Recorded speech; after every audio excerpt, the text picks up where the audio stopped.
Hi, my name is Christian Bengal. I am an animation major who likes to talk about animation and storytelling. And today we'll be discussing the importance of separating animation from art style when it comes to critiquing animated media.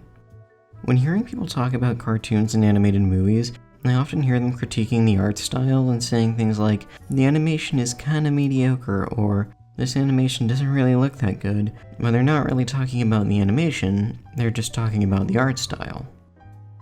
The art style is the way in which what is on screen is drawn. For example, Disney's old 2D art style has characters with very simple yet expressive faces that are somewhat rounded, whereas DreamWorks' old 2D animated films have characters with simple faces yet more emphasis is put on their noses and cheekbones, as well as their jawlines and other facial features.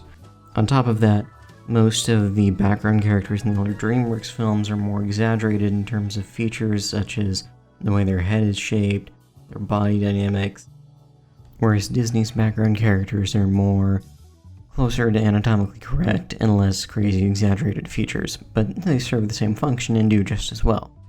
These are art styles, they're not animation.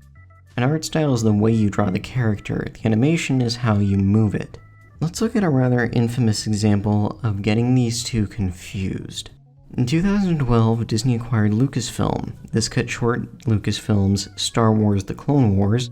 However, Disney did approve the new show that they had been working on in pre-production called Star Wars Rebels. When the show was first announced, the community following the Clone Wars animated series was notoriously upset. There were many angry YouTube and Twitter comments about how the show's animation looked so much worse than the Clone Wars. And what they said was true from a certain point of view. The show was definitely different in art direction and asset detail than its predecessor, however the animation of the show itself was on par, if not even surpassing, the Clone Wars at times. Let me explain. The Clone Wars animated series had a massive per-episode budget, mostly because a lot of it was being paid out of pocket by George Lucas at the time. It's been estimated that the show could have reached over a high of $2 million per episode during the later seasons. This allowed for much more detailed assets and character designs, meaning more detailed vehicles, more detailed characters, giving them more texture and so on, and more detailed surroundings and environments. With all that said, that's mostly talking about the art style. How was the animation? The animation was by no means bad. In fact, it really still holds up well, and actually looks pretty good. But looking back, there were definitely some noticeable issues in the first season and some that would persist throughout the rest of the show's run. The show would get what is effectively a visual facelift around the third season, but for the most part there were still some issues that would persist throughout its run. In season 1, there's a lot of unnecessary Dutch angle shots which make the compositions of the show look weird. The action scenes, while sometimes looking really amazing, can also look very slow and choppy, and very sluggish at times. This issue is most on display in the original Clone Wars animated movie and the first 12 episodes of the show. Most of this is resolved by season 2, if not close to the end of season 1, but there's still a lot of stiffness and lack of expressive motion.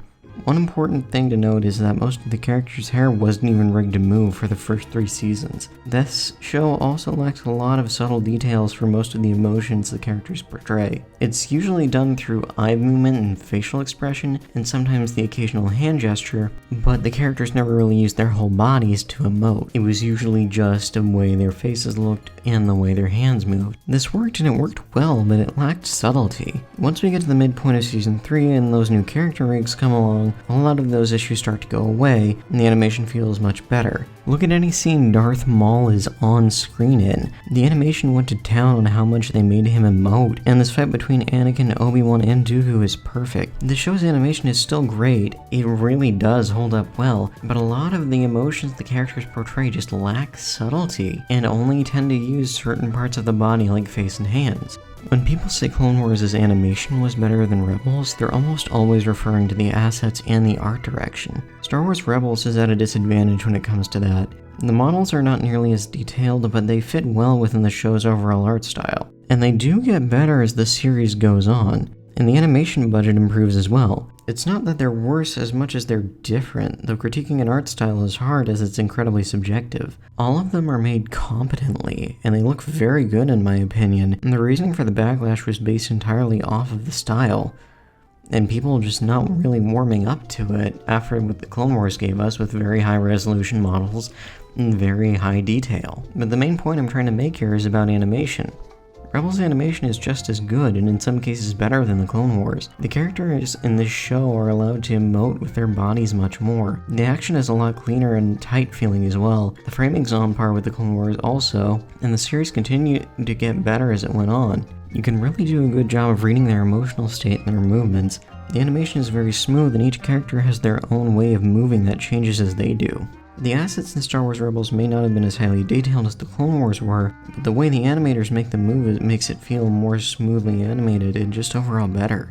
Even from fight scenes to the more quiet moments of the show, there are small little subtleties that you can pick out in the characters' movements that just show you how much the animators improved between productions, which makes sense seeing as many of the animators from the Clone Wars stayed on for Rebels. It was announced last year that Clone Wars would be getting the final season it deserved. Said season will arrive on Disney Plus next year, and even though there's only one trailer for it so far, you can see just how much the animation on both of these productions has influenced the final product, and how much the animation on Clone Wars has improved as well. Rebels was an unfortunate case where many fans dismissed the animation as bad just because they didn't quite like how the art style looked. Style is completely subjective to the individual, and that's fair if you don't like it, but it got lumped in with the animation. Animation is much less subjective as it has rules and principles that you can grade it off of when critiquing something. Principles that must be followed to make it look good, and principles the show follows very well. However, when people complained about the show and how it looked, they used the term animation interchangeably with art style. It's unfortunate seeing how well animated the show actually was. I don't believe Rebels would have suffered that much less if people didn't use the term interchangeably, but it's also a good case study to look at when you think about people talking about animation online outside of a professional circle. Using those two terms interchangeably can cause some damage when critiquing something. When people use the term art style and animation interchangeably, they can critique a part of the show that's perfectly well done, and Rebels is just a good example of that, but this has happened in other places as well. It's important to remember the differences between style and animation as they're two completely separate things. They do have a lot of interplay between each other, as certain styles do work much better for, say, action cartoons rather than a comedy. For example, King of the Hill's art style would not work for an action series like Legend of Korra, but for the most part that's besides the point of this video essay. Animation and art style may go hand in hand, but it's important not to confuse the two. Art style is subjective to the individual, whereas animation is much less so, and it's important to remember that when critiquing anything from simply comedy cartoons to high-octane action cartoons, to separate the animation and art style, as they're not one and the same.